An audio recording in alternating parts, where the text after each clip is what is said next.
Yurliza Abdullah. Amatullah. Lisa Abdullah. Amatullah. Yurliza Amatullah. Abdullah nama ayah dia kan? Abdullah tu nama ayahnya. Female لو كان عبد الله. لا Abdullah ismu Abu. اسمه أبوها. تصل ما كان. Oke. هي أمل لله، هي تابعة لله. نعم. حاضر كله حاضر صحيح قولوا ni. لها. Saya kata kalau bahasa Arab Ahmad itu untuk hamba perempuan. Kan Abdullah lelaki, hamba Allah lelaki kan. Hamba lelaki kalau hamba perempuan Ahmad.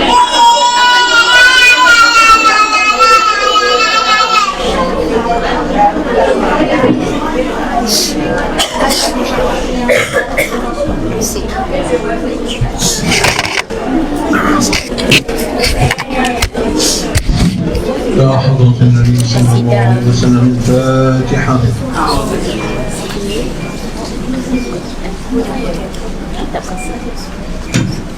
Sorry. مين ما عنده؟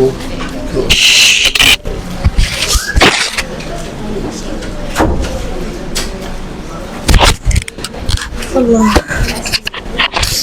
إن شاء الله 43. 43. بشروا أهل المعاني. Kesat 43. Basyiru ahlal ma'an. Kak Faizah. Faizah live dah. Share link kot. Link dekat grup. Dekat Darwasan Indonesia.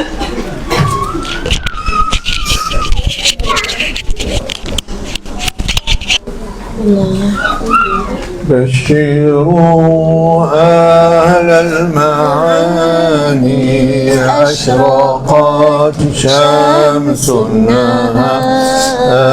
بشروا أهل المعاني أشرقت شمس النهار وهلالي قد ترى بعد ذاك الاستتار. وهلالي قد تراءى بعد ذاك الاستتار.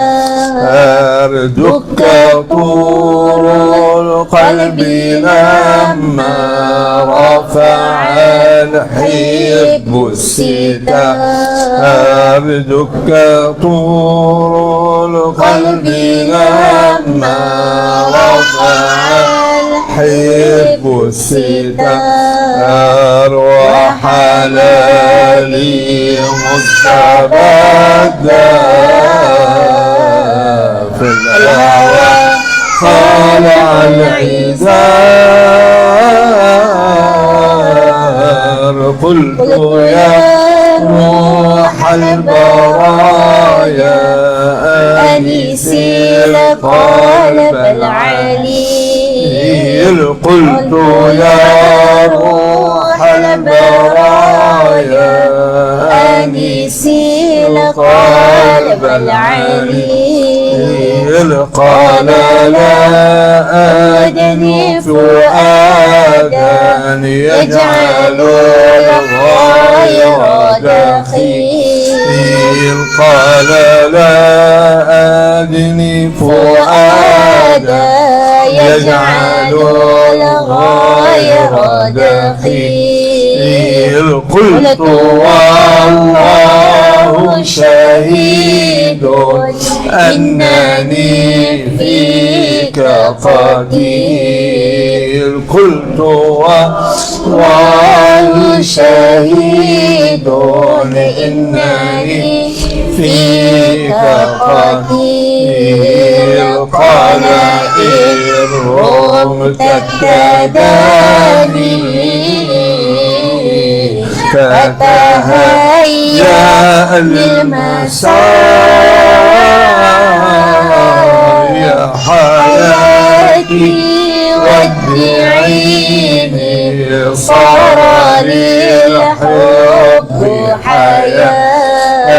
يا حياتي ودعيني صار للحب حياة وغدا عقلي وديني ذاته ثم الصفات وغدا عقلي وديني ذاته ثم الصفات بدر من مستبد كل ما أرجوه آت بدر من مستبد كل ما أرجوه آت قل لي أرباب المصائر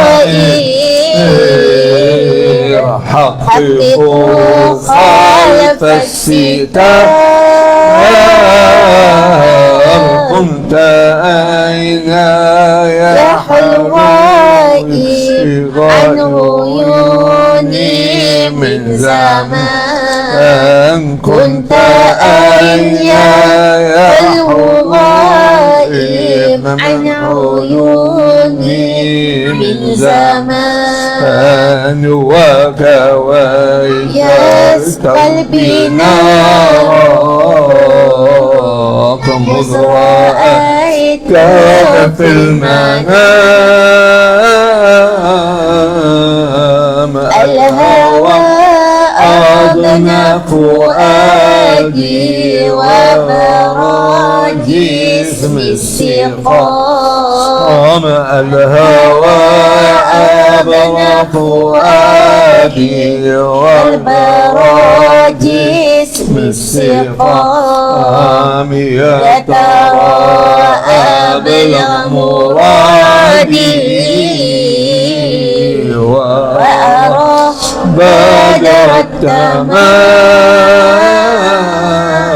التمام بشير أهل المعاني أشرقت شمس النهار بشير أهل المعاني أشرقت شمس النهار وهلالي قد تراءى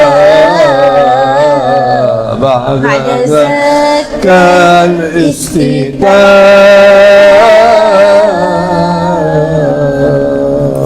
اللهم بلغنا وأننا بحول النبي صلى الله عليه وسلم. بسم الله الرحمن الرحيم. رب اشرح لي صدري ويسر لي أمري واحلل عقدة من لساني يفلو مراد قلبي. أنتم تريدون أن تفهموا المحبة أم تريدون أن tafhamul الأضحية؟ ماذا تريدون؟ Bismillahirrahmanirrahim. Jadi Syekh bertanya kepada kita, Syekh mulakan doa lah untuk kita dengan kelapangan dada, juga diberikan kefahaman atas apa yang disampaikan insya-Allah. Jadi Syekh tanya pada kita, apakah kita nak Syekh bercakap tentang mahabbah ataupun tentang udhiyah, tentang korban? Mahabbah. نعم حبة Mahabbah. حول ولا قوة إلا Mahabbah بالله. ma'al udhiyah sidi. مع بعض يعني. إن شاء الله. إن شاء الله. أصلا ما في محبة دون أضحية. صح. ترجمة. Jadi kata Syekh, kita kan Syekh pilih tadi nak cakap cinta ke pengorbanan. Saya katalah cinta dan pengorbanan. Jadi asasnya tak ada cinta tanpa pengorbanan. لذلك لا محبة دون معنى المحبة. Maka dengan sebab itu tidak akan ada mahabbah, maknanya tidak ada wujudnya mahabbah itu tanpa kita memaknai mahabbah yang sebenar. هذه القصيدة لمولانا عبد السلام بن بشيش بشروا أهل المعاني، فيها معاني المحبة وصدق العلاقة بالله عز وجل. دعونا نفهمها ونحن نرددها بلساننا كي لا يكون قلبنا غافلا عنه. 43. Jadi Syekh mengajak kita untuk membacakan qasidah tadi, qasidah Basyiru Ahlal Ma'ani. Berilah khabar gembira kepada Ahlul Ma'ani. Siapa dia Ahlul Ma'ani nanti Syekh kan jelaskan. yang mana qasidah ini telah kita bacakan dengan lisan kita, tapi tidak akan kita dapat memaknainya tanpa kita memahami apakah yang diungkapkan oleh Syekh Abdul Salam Al-Bashish ketika menuliskan qasidah ini. السؤال: هل هناك كلام دون معنى؟ لا فائدة منه.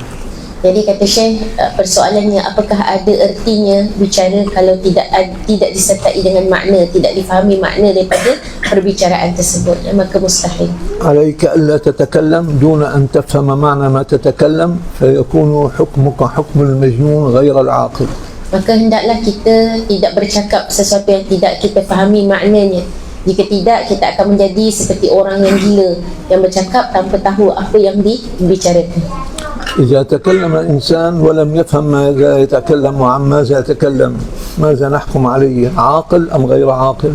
Jadi kalau seseorang bercakap tanpa difaham apa yang dia bicarakan, maka apa yang kita akan hakimi kepada orang tersebut, orang berakal ataupun tidak berakal.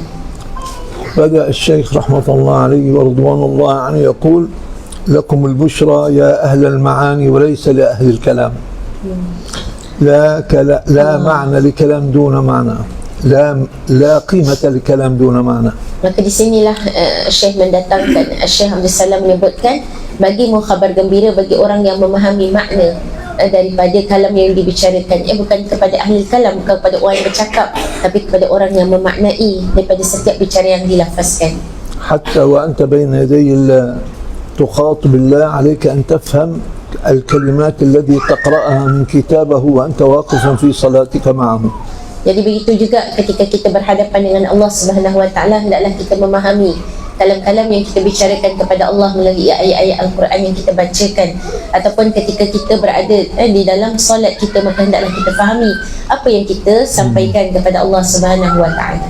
السؤال الآن: ما هي لغة الله حتى تتكلم مع الله بلغته؟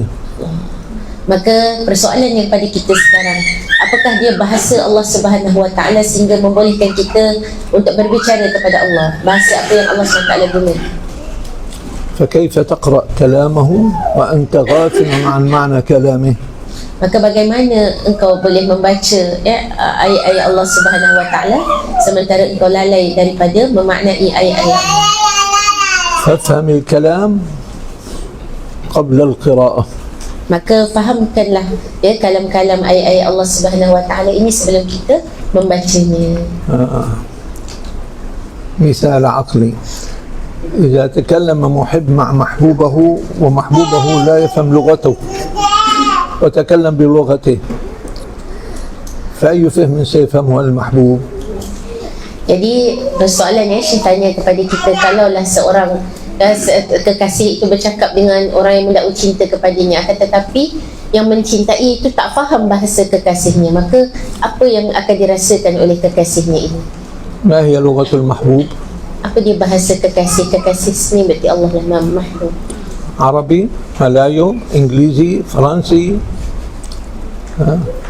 برتغالي. Saya kata, apakah bahasa Allah SWT adalah bahasa Arab, bahasa Perancis, bahasa Melayu, bahasa Portugal, ataupun apakah bahasa Allah SWT? الله له لغة واحدة فقط لا غير. Maka Allah SWT itu hanya memiliki satu bahasa sahaja, tidak ada bahasa yang lain. ليس المهم بالحروف التي تخرج من لسانك، إنما بالحروف التي يشعر بها قلبك. فافهم. Bukanlah dianggap penting apa yang keluar, huruf-huruf yang keluar daripada bahasa lidahmu, akan tetapi apakah huruf-huruf yang keluar daripada hatimu. إذا قال عليه الصلاة والسلام: إن الله لا ينظر إلى صوركم إنما ينظر إلى أعمالكم والأعمال أقوال القلب. Jadi Rasulullah sesuai dengan sabda baginda Nabi SAW, sesungguhnya Rasulullah itu tak melihat kepada zahir perbuatanmu, jasadmu, akan tetapi zahir jasadmu, akan tetapi Allah SWT itu melihat kepada perbuatanmu. Maka amal perbuatan ini sebenarnya adalah bicara daripada hati kita. يقول الشيخ: نقول لأهل المعاني لمن يفهم ما يقولون ويخاطبون محبوبهم: أشرقت شمس نهاركم بالمعرفة مع الله عز وجل بعد غيبة وظلمة وغفلة. Jadi Syekh di sini, Syekh Abdul Salam, ketika berbicara kepada Ahlul Ma'ani, maknanya orang yang bercakap berbicara kepada Allah dalam keadaan memahami bahasa Allah Subhanahu Wa Taala, bahawasanya khabar gembiralah bagi mereka. Kerana apa? Kerana telah terbitnya mentari siang. Mentari di sini adalah dengan makna telah terbitnya ma'rifatullah, telah mereka disinari dengan cahaya perkenalan kepada Allah Subhanahu Wa Taala setelah sebelumnya berada dalam kelalaian dan kegelapan serta kejauhan daripada Allah. Zulmatul Lail, ماذا يضيئها؟ Kegelapan malam, kata Syekh, apakah yang membuatkan malam itu menjadi terang? إذا كنت في صحراء وفي بحر ماذا يضيء ظلمة ليلك؟ أليس القمر في السماء؟ فأين قمر قلبك مع محبوبك؟ نعم. Maka jika kita berada di tengah padang pasir ataupun di lautan dalam keadaan gelapnya malam, maka apakah yang menerangi ketika itu? Bukankah cahaya bulan? Maka di mana cahaya bulan ma'rifahmu kepada Allah Subhanahu Wa Taala? Di mana bulan yang menerangi hatimu kepada Allah? ولذلك قال وهلالي قد تراءى هلال المحبة من قلبي قد رأى محبوبه. نعم. Maka sebab itulah disebut pada ayat yang seterusnya, wahilali, anak bulan yang maknanya telah memperlihatkan kepada aku akan zahirnya kekasihku itu, iaitu Allah Subhanahu Wa Taala. بعد ذاك الاستتار الطويل في الغفلة عنه كشف لي غفلتي عنه فأعادني إليه. Maka setelah sebelumnya ia tersembunyi. Maknanya apa? Ketika tak terlihat tu tersembunyi di dalam kelalaian kita, kejauhan kita daripada Allah. Maka di saat ini ketika kita telah berbicara kepada Allah dengan sebenar-benar kefahaman tentang Allah Subhanahu Wa Taala, maka di sini telah terlihat kekasih kita, iaitu Allah Subhanahu Wa Taala. لذلك لما رأى القلب محبوبه دك مشاعره وأصبحت متواضعة بين رجلي ويدي محبوبه. دك طور القلب لما رفع الحب الستار بيني وبينه، لما رفع الحجاب بيني وبين محبوبي ذهبت كل الحجب وكل الظلمات. Jadi hati ini telah bergetar ketika mana telah terangkatnya hijab yang selama ini menghalangi aku dengan kekasihku, iaitu Allah Subhanahu Wa Taala. Jadi sebelumnya ketika mana ada tabir, ada hijab yang menghalang daripada menyaksikan kepada kekasih, maka ketika disingkapkan hijab ini, maka terlihatlah kepada hati akan cahaya daripada kekasih itu, sehingga membuatkan diri itu berada tunduk sepenuhnya di hadapan Allah Subhanahu Wa Taala. وحلالي مستبدة. ما ضد الحلال؟ الحرام. فإذا محبوبي حلال لي ليس محرم علي، وحلالي مستبدة لما بدا لي فالهوى خلع العذار، خلعت كل حجاب بيني وبينه، لا شيء يستر المحب عن محبوبه. Maka ketika mana kekasih itu telah terlihat zahir, maka kekasih itu adalah satu yang halal, bukan yang haram, bukan lagi terlindung daripadaku, tetapi halal telah terlihat di hadapanku. Maka segala yang menjadi hijab selama ini telah hilang kerana adanya mahabbah di antara aku dan sang kekasih. قلت يا روح البرايا، من هو روح البرايا؟ سيدنا رسول الله Sallallahu alaihi wasallam. لا حياة للإنسان دون رسالة، والرسالة هي روح الإنسان باعتقاده وإيمانه وتوكله على محبوبه. Kemudian qultu, telah aku katakan, wahai ruh yang menjadi ruh bagi seluruh ciptaan ini. Maka siapakah ruh di sini? Ruhnya adalah baginda Nabi sallallahu alaihi wasallam yang datang membawa risalah kepada kita, di mana tiada makna daripada hidup kita ini jika tidak adanya risalah yang dibawa oleh Rasulullah SAW yang membuatkan kita mendapatkan kesedihan, kejujuran dan ketundukan serta pergantungan yang sepenuhnya kepada Al-Mahbub, kepada sang kekasih, iaitu Allah. السؤال: هل روح البرايا بيد الله أم بيد رسوله؟ Maka soalan kata Syekh, apakah ruh daripada seluruh hidupan ini ada pada Allah SWT ataupun pada Rasulnya?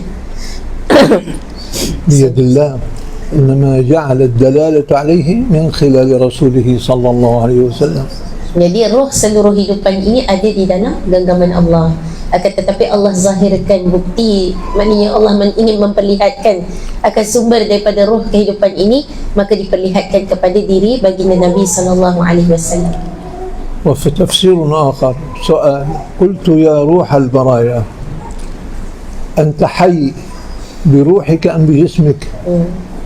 Maka ketika kita membacakan ya ruhal baraya, maknanya wahai yang menjaga roh pada segala hidupan ini, maka kita ini sebenarnya hidup dengan roh ataupun dengan jasad kita. من خالقها؟ Siapakah yang menciptakan roh ini? من؟ من؟ من هو الله؟ محبوب. أعوذ بالله إيش الحب هذا؟ كل لفظ الله. قلت يا روح البرايا روح الوجود كله منك وأنت سره ولو لم تنفس به من أمرك لم يكن هناك وجود. آنس القلب العليل، آنس هذا القلب المريض المحجوب عنك بغيرك. Jadi seluruh roh daripada kehidupan ini sebenarnya daripada Allah Subhanahu Wa Taala. Maknanya kita itu hidup dengan roh yang Allah Subhanahu Wa Taala tiupkan pada diri kita. Dan jika tidak ada roh ini, maka tidak adalah kehidupan ini. Maka anisil qalbal alil, temanilah hati yang selama ini sakit kerana kejauhan, kerana kelalaian daripada mengingatimu Allah Subhanahu Wa Taala. علل وأمراض القلب من ماذا؟ من غفلتك عن محبوبك بغيره. Jadi penyakit segala rasa sakit yang ada pada hati kita ini datang daripada mana? Datang daripada kejauhan dan kelalaian kita daripada ingatan kepada Allah. هلا أسألكم سؤال يا الجنس اللطيف مستعدين الإجابة عليه أم تتهربوا كالعادة؟ Jadi kata Syekh ingin bertanya pada kita soalan yang mana kita ni dikenal dengan sifat jantina yang memiliki sifat penuh kelembutan. Apakah kita bersedia untuk menjawab ataupun kita melarikan diri seolah-olah lari daripada musuh? Suka lari seperti biasa. Ataupun suka, taharubul a'da, maknanya suka lari seperti biasa kita lari daripada jawab soalan. شر البلية ما يضحك، شر البلية ما يضحك.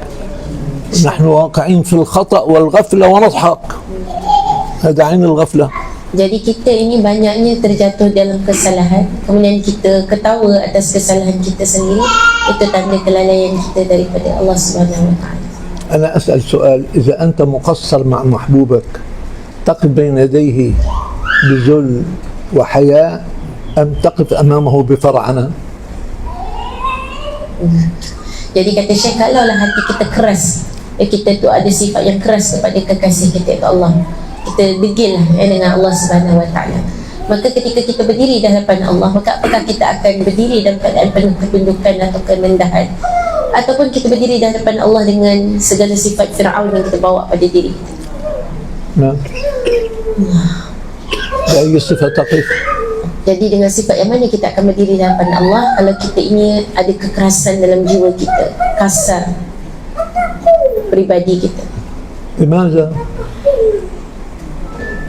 بالتواضع، بالأدب، بالاعتراف بالتقصير، لا بالتباهي والتكابر والمكابرة بالكذب والخداع.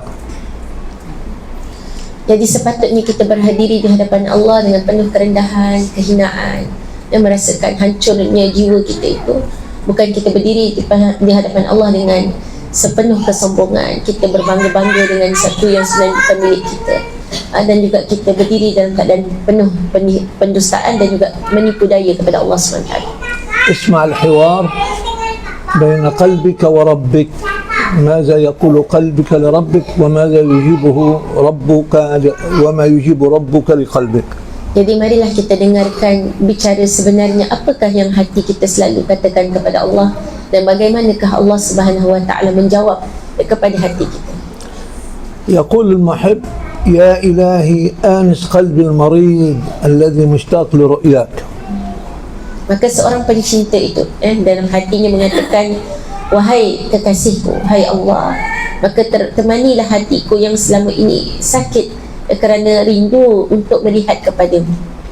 يقول له أنا لا أدني فؤادي ومحبتي من إنسان دخيل علي غير صادق في حبه.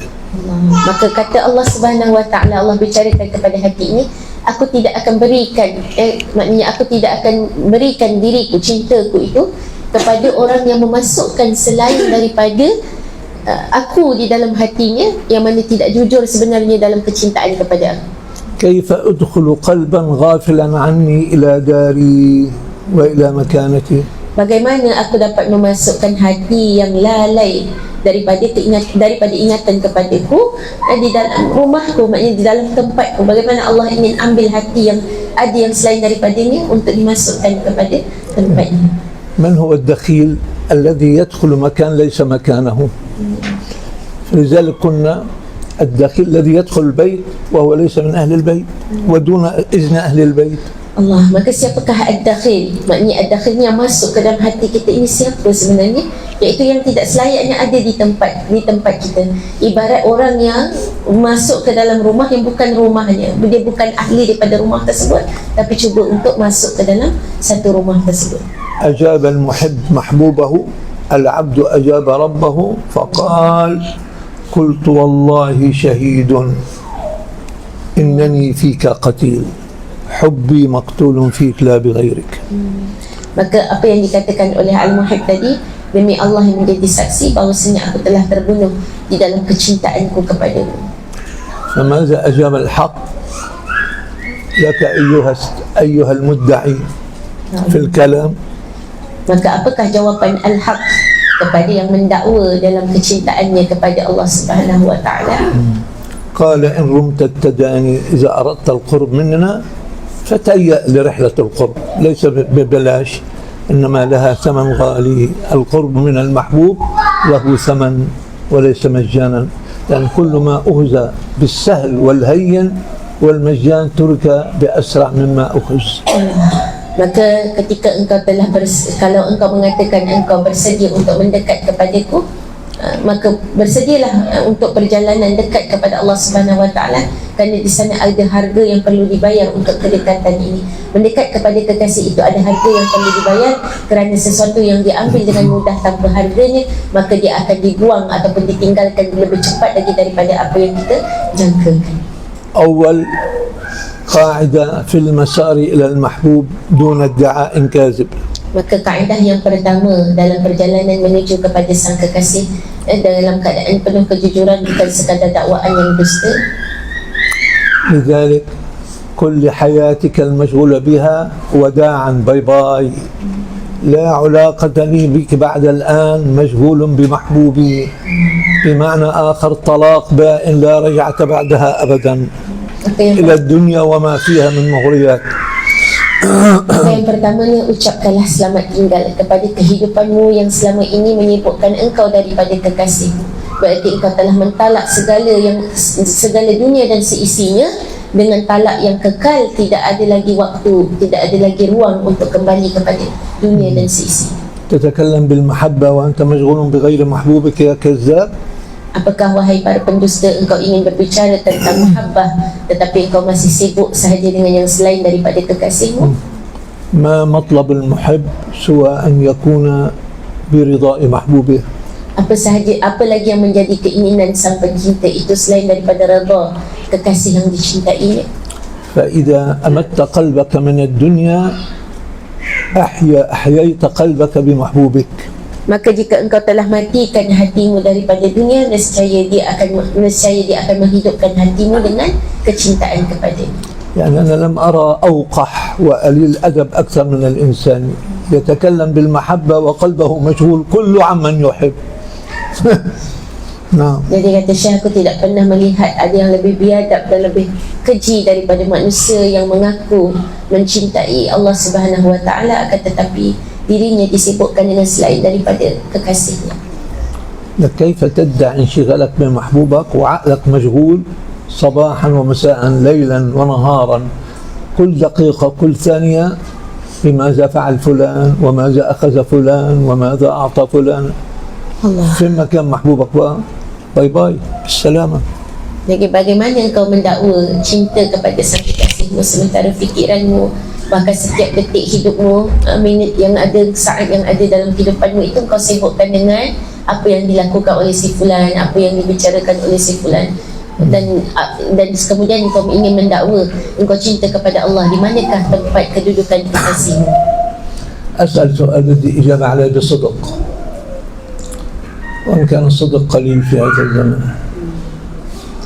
Aku ingin bertanya kepada kalian satu soalan dan aku mengharapkan kalian menjawab dengan penuh kejujuran, dan ketahuilah kejujuran sangat sedikit pada zaman ini.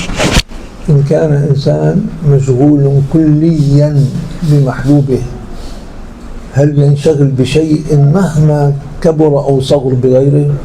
بدي الإجابة عنه. Jadi kata Syekh, هل القلب يحتمل شيئان في لحظة واحدة؟ مستحيل.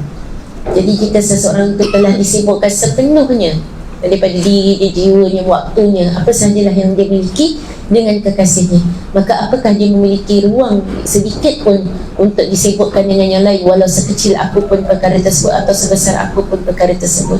Apakah hati itu dapat mampu untuk menampung dua cinta dalam satu waktu yang sama? Mustahil. تكلم منطق ولا لا؟ Bukankah yang cakap kepada kita ini logik ataupun tidak? ها؟ من منا لا يدعي محبة الله؟ كلنا ندعي محبة الله. Siapa saja di antara kita yang tidak mendakwa kita cinta kepada Allah SWT? Semua diri kita ini mengaku kita mencintai Allah. سؤال: كم دقيقة ينشغل قلبنا وبالنا بالله في النهار بال24 ساعة؟ Jadi persoalannya 24 jam yang kita ada, berapakah di antara minit ataupun waktu yang kita peruntukkan untuk kita sibuk mengingat kepada Allah Subhanahu Wa Taala? طيب يقابله كم دقيقة وكم ساعة ينشغل قلبي بموديل اللباس وموديل الشعر وموديل السيارة وسنتها كم وماركتها ماذا والبيت والحديقة والأولاد فين انشغل بالمحبوبة؟ ما عادش له مكان أصلا. Dan kita balikkan semula soalan, berapa banyak waktu yang kita sibukkan dengan kita memikirkan tentang model pakaian yang kita nak pakai, kereta yang kita nak beli, jenama-jenama yang kita ada, model rambut yang macam mana kita nak buat dan sebagainya. Lalu di mana yang kita katakan kecintaan kita ataupun kesibukan kita dengan Allah Subhanahu Wa Taala? بدي أقوم أنا يكون تفضل كم ده هون تعالوا يا هون يا بقى كم coming to here please. Where the other people run away? Only ladies coming? Okay. نرجع. ما هو انشغالك بالمحبوب ووقتك كله لغيره؟ Jadi apakah kesibukan kita itu benar dengan kekasih kita jika waktu yang kita ada itu adalah kita sibukkan dengan yang selain daripada sang kekasih? جدا. فإذا لا تدعي شيء وقلبك مشغول بغيره فإنها دعوة كاذبة. Maka janganlah kalau begitu keadaannya, janganlah kita mendakwa kita memiliki mahabbah itu tadi dengan sedikit pun daripada mahabbah jika hati kita masih sibuk dengan yang lain, maka kita telah menjadi pendusta dalam dakwaan kita. لذلك لما سأل هذا المحب الله أن يجعل قلبه قريبا منه أجابه الله: لا نقبل قلبا مشغولا بغيرنا على الإطلاق. Maka ketika sang muhib tadi, sang orang yang mendakwa cinta kepada Allah SWT ini mengatakan bahawasanya dia mencintai Allah SWT, maka Allah mengatakan bahawasanya Allah tidak menerima hati yang memiliki cinta yang selain daripada dia SWT. قال: أشهد بأني في محبتك قتيل. فأجابه الله: إذا كنت صادق فتهيأ للشهادة. Allah. أنت عم تقول شهيد، فريني يلا. Maka tadi sang muhib tu kata, bila Allah kata jangan masukkan yang lain dalam hati saya daripada dia, Maka yang pencinta itu tadi kata, aku telah dibunuh dengan kecintaan kepadamu.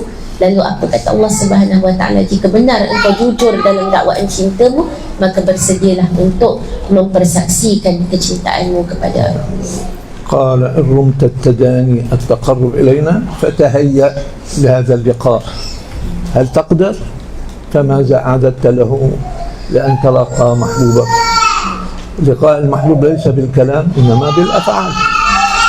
Maka jika engkau telah bersedia untuk mendekat kepadaku, maka persiapkanlah. Jika engkau mendakwa ini mendekat kepadaku, maka persiapkanlah dirimu untuk menuju kepada kedekatan ini, iaitu pertemuan dengan sang kekasih. Kerana pertemuan dengan Allah Subhanahu wa ta'ala itu bukan sekadar ucapan-ucapan, tetapi dengan amalan perbuatan. لذلك خاطب هذا المحب الصادق ربه بهذا القول قال هذا فراق وبين حياتي إن كانت لغيرك لا أريدها. Maka jawab sang pencinta yang benar dalam kecintaannya kepada Allah SWT, bahawasanya dia telah mengucapkan perpisahan untuk kehidupan dunia yang dia miliki, dan dia tidak lagi akan kembali kepada kehidupan ini jika semuanya, maknanya jika semuanya harus dia tinggalkan untuk Allah Subhanahu wa ta'ala. ماذا قال لنفسه هذا المحب؟ ودعيني صار للحب حياة أخرى لن أنشغل لا بسيارة ولا بطيارة ولا بلباس ولا بزيد ولا بعمر من الناس لأن المشغول بالمحبوب لا يشغل بغيره. فافهم. Maka apa yang dikatakan oleh muhib ini, dia telah mengucapkan kata perpisahan untuk kehidupan dunia yang dia miliki. Kereta, tak ada lagi kesibukan dengan kereta, rumah, bahkan tentang hal-hal manusia yang lain, kerana hidup, kerana kecintaannya telah bertukar kepada kehidupan yang lain. Hidup ini, hidup dia yang dulunya tentang kesibukan pada dunia telah berubah menjadi kesibukan kepada kecintaan dengan Allah Subhanahu wa ta'ala. Kerana orang yang telah disibukkan dengan kekasihnya, maka dia tidak akan lagi disibukkan dengan hal yang lain daripada kekasihnya Subhanahu wa ta'ala. جاء السؤال من الله له ما دليلك على ما تقول؟ Lalu datang soalan daripada Allah Subhanahu wa ta'ala kepada yang mendakwa cinta ini tadi, apa buktinya atas apa yang engkau ucapkan ini? أجاب أصبح عقلي وديني ذاتي فيك فانية لا بغيرك على الإطلاق. Maka dikatakan oleh muhib itu tadi, menjawab kepada pertanyaan Allah, maka seluruh akalku, seluruh apa yang menjadi peganganku itu telah tenggelam, telah lebur apa sahaja yang ada pada diriku, tak ada lagi diriku, semuanya ada dalam penyaksian hanya kepadamu semata-mata. بدرة من قد تبدى ما أريده بدلي فكيف أنشغل بغيره. Maka aku tidak lagi menginginkan yang selain daripadamu, maka bagaimana aku dapat menyibukkan lagi hatiku dengan selain kepadamu. قال المحبوب سبحانه وتعالى لمحبه أخبر أصدقائك وأصحابك أن يتعلموا المحبة منك فلا محبة إلا بعد طلاق غير من تحب. لا يجتمع حبان في آن واحد. Jadi kata Syekh di sini, Al-Muhib ini telah diperintahkan oleh Allah SWT untuk memberitahukan kepada orang-orang yang memiliki mata hati, yang inginkan cinta yang sama kepada Allah SWT, agar belajar bahawasanya mahabbah ini adalah ketika engkau telah mentalak, telah menceraikan segala sesuatu selain daripada yang dicintai, iaitu Allah Subhanahu wa ta'ala. ثم جاء النداء قل لأرباب البصائر لمن عنده بصيرة لا بصر. البصيرة مكانها القلب والعقل وليس العين. قل لأرباب البصائر ماذا؟ حققوا خلف الستار وراء الحجب. حقيقة محبوبك مخفوف خفي عن عينك ظاهر في قلبك وإلا فأنت مدعي. Allah. Maka katakanlah kepada orang-orang yang memiliki basirah, memiliki mata hati, bukan mata fizikal, bahawasanya ketahuilah yang wujud, maknanya wujudnya sang kekasih itu bukanlah pada pandangan matamu, akan tetapi pada pandangan hatimu.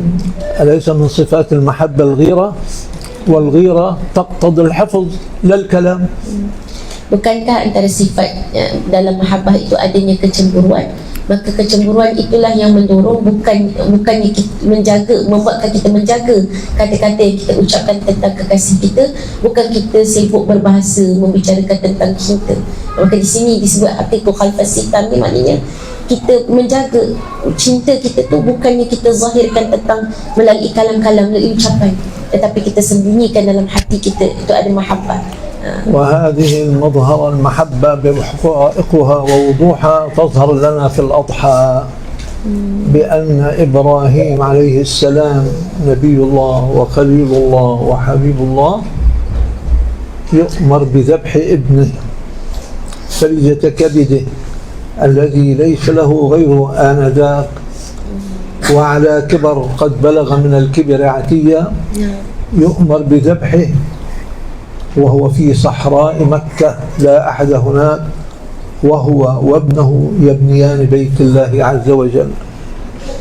Maka mahabbah ini, bila kita kata cinta ini ada dalam hati ini, Allah SWT telah zahirkan melalui pengorbanan yang dilakukan oleh baginda Nabi Ibrahim AS ketika mana baginda telah diperintahkan oleh Allah untuk menyembelih anaknya sendiri, yang mana baginda tidak memiliki ketika itu selain daripada anak ini, dan anak itu diperintahkan untuk disembelih dalam keadaan baginda Nabi Ibrahim AS ketika itu sudah mencapai usia yang sangat tua, yang sangat mustahil untuk baginda memiliki anak yang lain selain daripada anak yang dianugerahkan, dan diperintahkan untuk menyembelih anak ini di setengah padang pasir kota Mekah yang ketika itu masih tidak ada penghuni di sana, dalam keadaan baginda dan anaknya ini membina rumah Allah. يقول إني أرى في المنام ما له جاءني جبريل وأخبرني في المنام. ماذا قال له إسماعيل؟ أنت مجنون ولا مجرم ولا يعني آكل طعام كثير ونايم وشايف منامات مزعجة؟ لم يقل له أبدا، قال افعل ما تؤمر ستجدني إن شاء الله من الصابرين. نعم. Lalu Nabi Ibrahim AS ingin menyempurnakan perintah tersebut, hanya melihat perkara tersebut dalam mimpi saja. Bukan kata malaikat Jibril datang bawa wahyu bagi tahu, hanya melihat dalam mimpi bahawasanya baginda menyembelih anaknya. Maka ketika Nabi Ismail AS mendengarkan bicara ayahnya ini, maka apakah Nabi Ismail kata ayahnya ni gila, ataupun ayahnya ni penjenayah, ataupun ayahnya ni banyak sangat makan sampai tertidur bermimpi-mimpi? Tidak. Sebaliknya Nabi Ismail AS mengatakan kepada ayahnya, if'al ma tu'mar, lakukanlah apa yang diperintahkan kepadamu, nescaya engkau akan mendapatiku insya-Allah tergolong daripada orang yang bersabar. يقول له إني أرى في المنام. لم يقل لأبي أنت تحلم خطأ منك متوضئ ونايم على غير طهارة.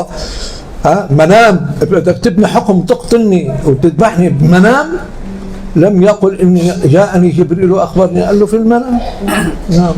Jadi sekali lagi Syekh ulang bahawasanya Nabi Ibrahim AS hanya melihat perintah untuk menyembelih anaknya itu di dalam mimpi. Lalu apakah Nabi Ismail AS membantah kepada ayahnya, kata ayahnya tidur dalam keadaan tidak berwuduk, mimpi yang bukan-bukan? Seolah kalau kita fikir dengan logiknya, apakah hukum untuk membunuh tu hanya boleh membunuhlah di sini istilahnya membunuh, menyembelih anaknya sendiri, hanya boleh dibina melalui mimpi. وعلى مسافة خطوات منه تقف هاجر زوجة إبراهيم أم إسماعيل. ماذا قالت لزوجها؟ يا مجنون، ابن 90 سنة الآن بدك تقتل ابني وأنا بنت 20. ماذا قالت؟ Allah. Lalu kata Syekh, dalam beberapa langkah sahaja jarak antara Nabi Ibrahim dan Nabi Ismail itu, ada ibunya Nabi Ismail AS yang Siti Hajar ketika itu baru berusia dalam 20 tahun, 20-an. Maka apakah Siti Hajar ini mengatakan kepada suaminya, kau ni gila ke, kau dah 90 tahun kau nak bunuh anaknya? Apakah ini yang diucapkan oleh Siti Hajar? هل قالت له إن مسست ابني أطلقك لا أريدك؟ Apakah Siti Hajar mengucapkan kepada suaminya, kalau kau berani sentuh anakku ini maka aku akan ceraikan engkau? أنها مؤمنة برسالة إبراهيم وصدق كلامه وهي بنت 20 وهو ابن 70 أو 80 من عمره. Jadi umur Siti Hajar ketika itu baru 20 tahun, tetapi dia mengimani risalah yang telah Allah SWT sampaikan kepada suaminya Nabi Ibrahim AS, yang mana Nabi Ibrahim ketika itu usianya sudah sekitar 70, 80 tahun, 90 tahun. فلما أسلما، انظر نص القرآن، أسلما الاثنين، الأب والابن، ما في روح قدس سنة ثالثة كما يقول النصارى، أسلما لمن؟ لله. وتله للجميع، وضع السكين على عنق إسماعيل والولد ممتثلا أمر أبيه. جاء جبريل ليقول لإبراهيم قد صدقت الرؤيا، إنا كذلك نجزي المحسنين وفديناه بذبح عظيم وهو القربان والأضحية الذي نقدمها كل سنة، فداء لفداء إسماعيل وامتثال إسماعيل وإبراهيم لأمر الله عز وجل. Lalu ketika kedua-duanya, iaitu Nabi Ibrahim dan Nabi Ismail, telah berserah kepada Allah Subhanahu Wa Taala, tunduk atas perintah Allah, dan ketika itu sudah pun dilalukan pisau di atas dengkuk Nabi Ismail AS untuk disembelih, maka saat itulah datangnya malaikat Jibril mengatakan, qad saddaqta ru'ya, engkau telah membenarkan mimpi. Lalu wafadainahu, lalu kami tebus, inna kazalika najzi minal muhsinin, sesungguhnya demikianlah kami memberi balasan kepada orang yang berbuat kebaikan, iaitu dengan apa dia? Dengan didatangkannya tebusan bagi Nabi Ismail AS dengan kibas daripada syurga, kibas yang besar daripada syurga, dan itulah korban yang kita lakukan setiap tahun kerana mengingati peristiwa Nabi Ibrahim dan Nabi Ismail AS.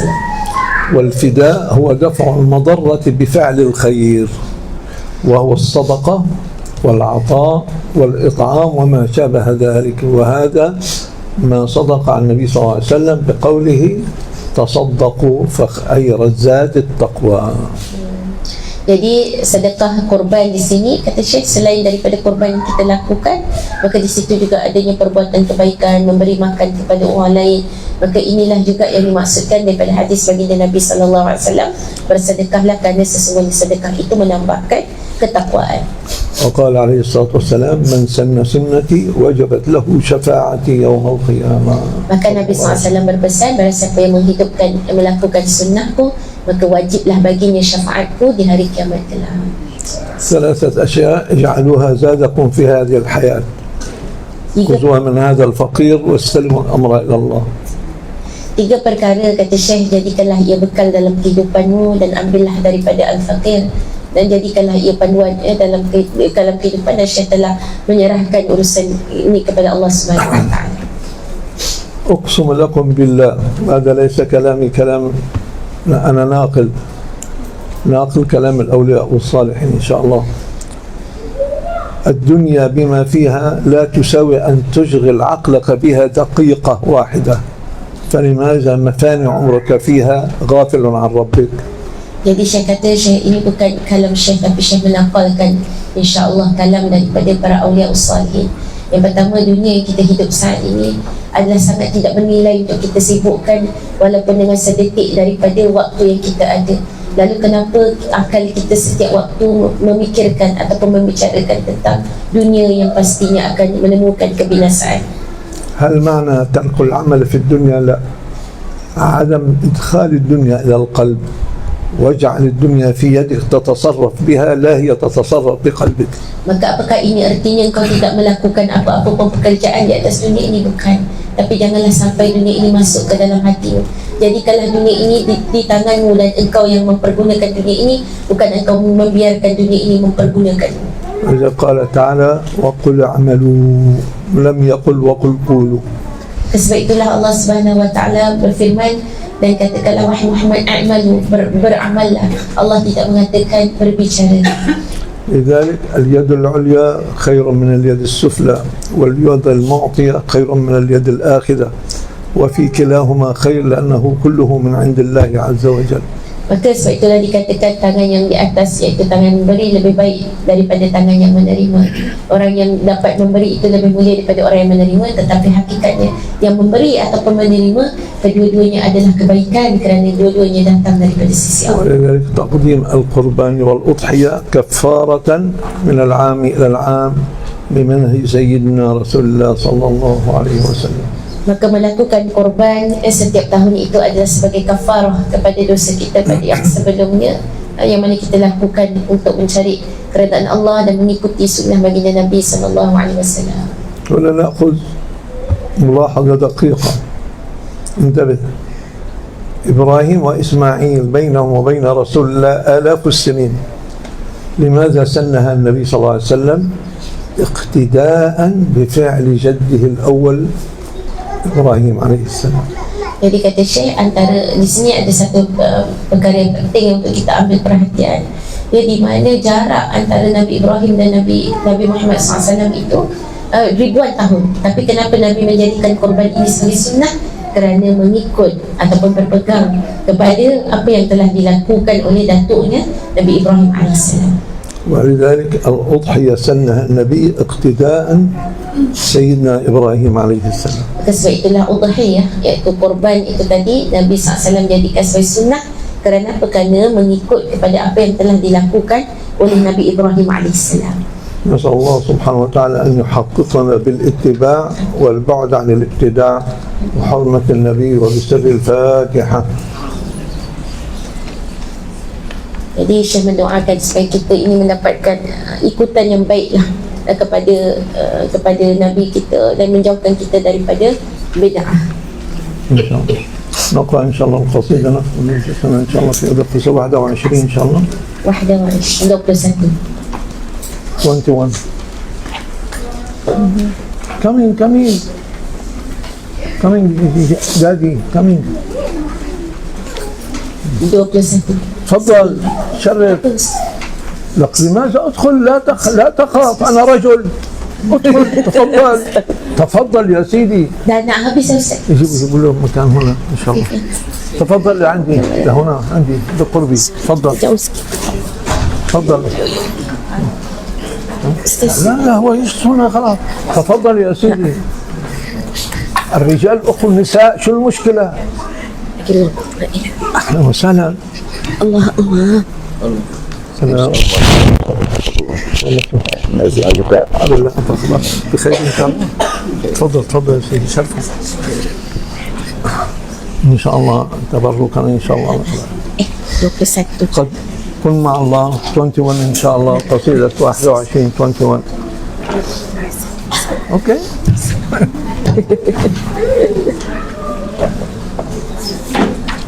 ريحانة صغيرة. بسم الله.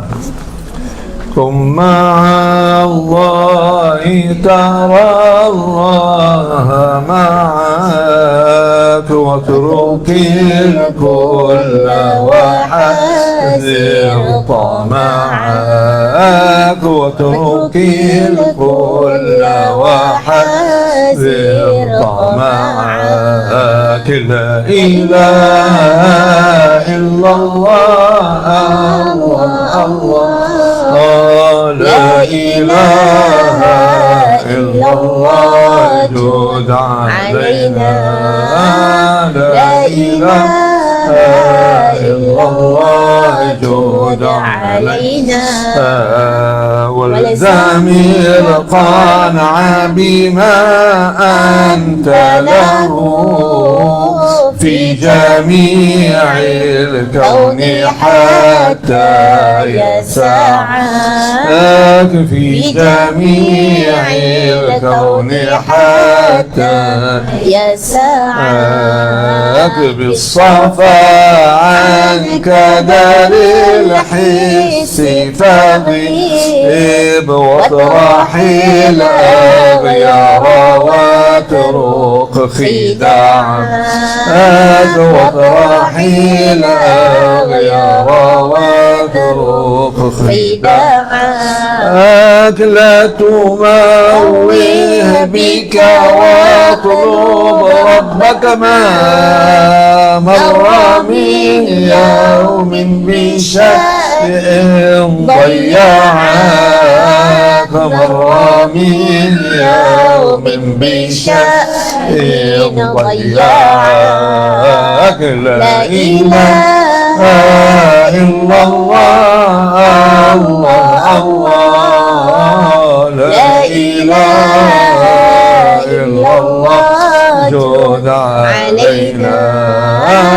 لا إله إلا الله جود علينا نور الله به كن مشرقا واحذر الأرض بتطفي شمعك واحذر الأرض بتطفي شمعك ثم ضع نفسك بالذل له قبل أن النفس قهرا تضاعف قبل أن النفس قهرا تضاعف وعبد الله بكشف والصبر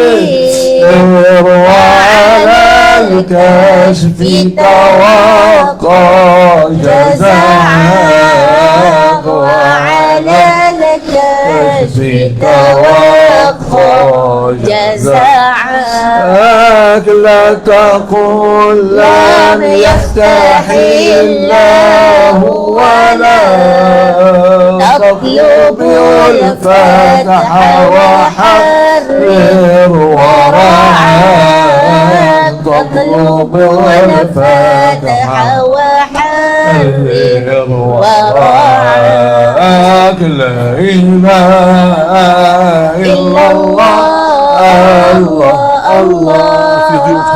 لا إله إلا الله جود علينا لا إله إلا الله جود علينا كيفما شاء فكن في يده لك إن فرق أو إن جمع فرق إن فرق أو إن جمعك في الورى إن شاء خفضا ذقته وإذا شاء عليهم رفعك وإذا شاء عليهم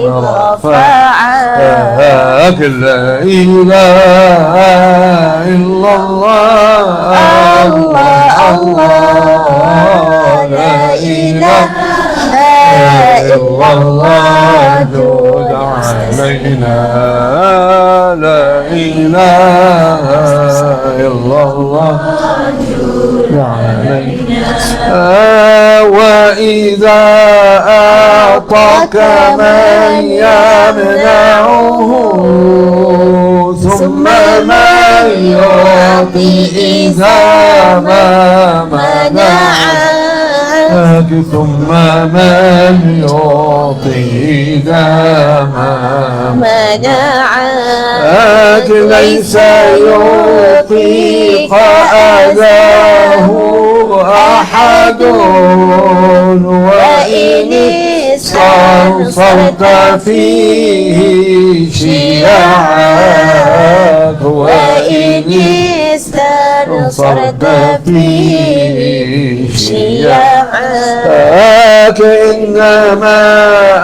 أنت له عبد فكن جاعلا في القرب منه ولا جاعلا في القرب منه ولا لا إله إلا الله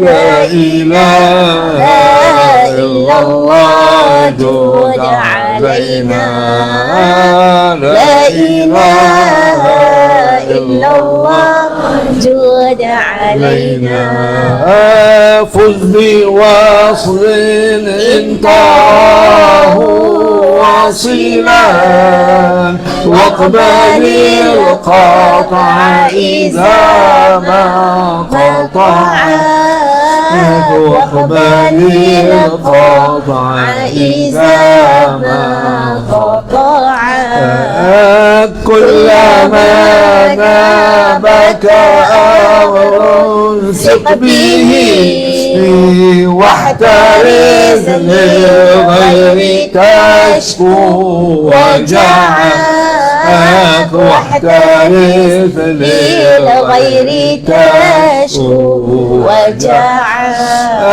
لا تؤمل من سواه أملا إنما يسقيك من قد زرعك إنما يسقيك من قد زرعك ليت لو تشعر ماذا كنت من قبل ما مولى الموالي اخترعك قبل ما مولى الموالي اخترعك لا إله إلا الله الله الله لا إله إلا الله جود علينا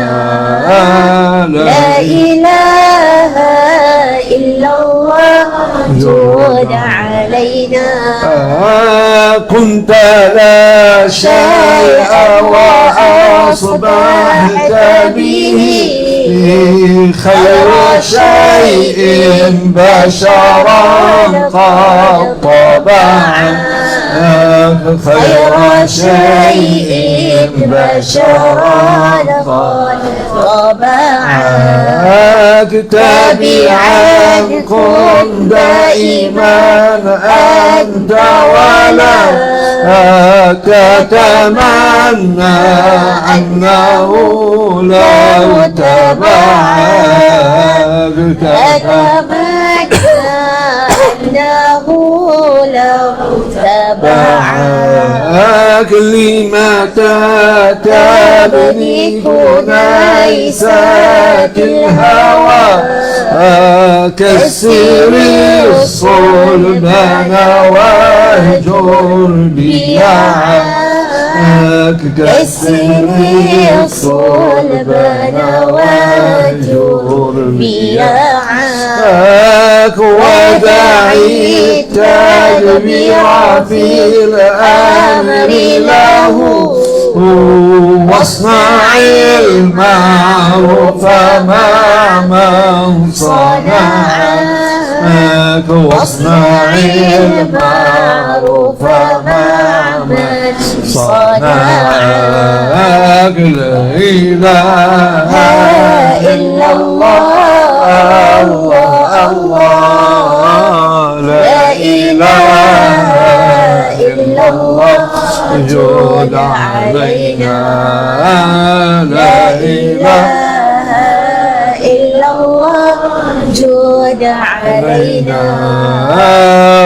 واحتفظ حرمة من يبصر إن رمت فعلا أو تنادي سماعك رمت فعلا أو تنادي سماعك وهو الله الذي جل فيا عقل خف عدم مبتدعا عقل خف عدم مبتدعا كن به معتصما واسلم له لا تعاني فيه واجر بدعا لا تعاني فيه واجر بدعا هذه ملة طه خذ بها لا تطع عنها لا تطيعن قصورا نفعك لا إله إلا الله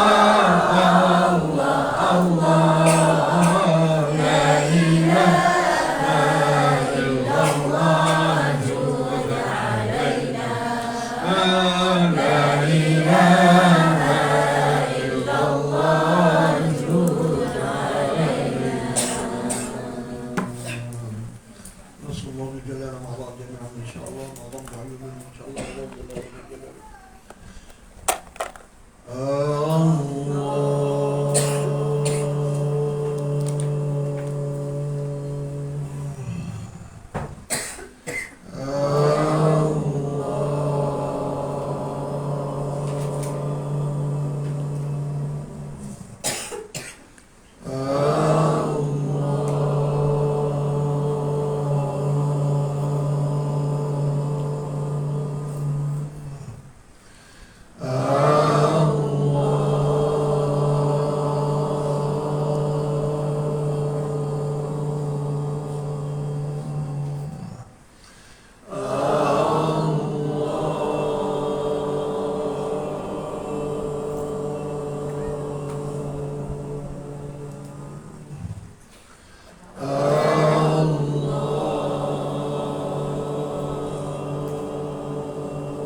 الشفاء من الله لكل مريض منا ولكل مريض من أمة محمد أجمعين، وأن يشفي مرضانا ومرضاكم ومرضى المسلمين جميعا يا رب العالمين، ويفرج عن إخواننا المسلمين في غزة وفي بقاع الأرض جميعا يا رب العالمين. اللهم اجعل هذا الجمع جمعا مرحوما وتفرقه من بعده تفرقا ميمونا معصوما، ولا تجعل فينا يا مولانا شقيا ولا محروما ولا مقطرا عليه لا بالصحة ولا بالرزق ولا بالعافية يا رب العالمين. اللهم أحسن إلى من أساء إلينا، اللهم أحسن إلى من أساء إلينا، اللهم أحسن إلى من أساء إلينا، وأحسن وأحسن وأحسن إلى من أحسن إلينا برحمتك يا رب العالمين. اللهم لا تؤاخذنا إن نسينا وأخطأنا، ربنا ولا تحمل علينا إصرا كما حملته على الذين من قبلنا، ربنا ولا تحملنا ما لا طاقة لنا به، واعف عنا واغفر لنا وارحمنا، أنت مولانا فانصرنا على القوم الكافرين برحمتك يا رب العالمين. وبسر الفاتحة.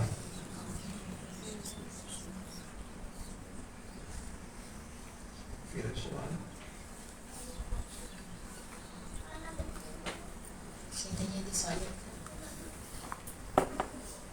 أي سؤال؟ إذا ما في سؤال خلاص خير إن شاء الله تعالى. كل عام وأنتم بخير وأضحى مبارك عليكم إن شاء الله تعالى. Jadi Syekh mengucapkan selamat Aidil Adha yang insyaAllah akan datang pada kita, dan mudah-mudahan seluruh tahun kita dilimpahi dengan kebaikan.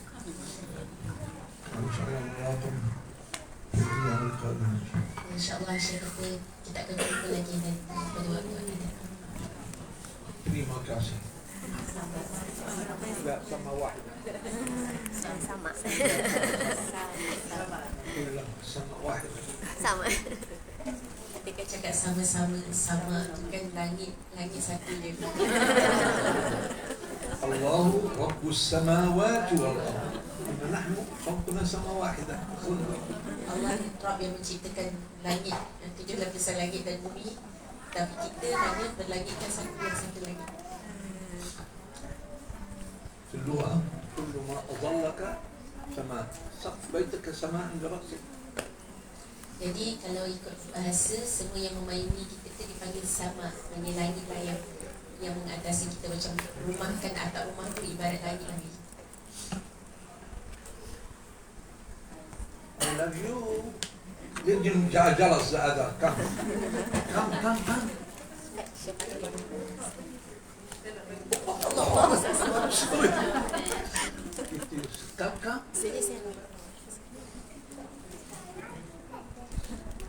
كم أهلا وسهلا. Agak kat sini.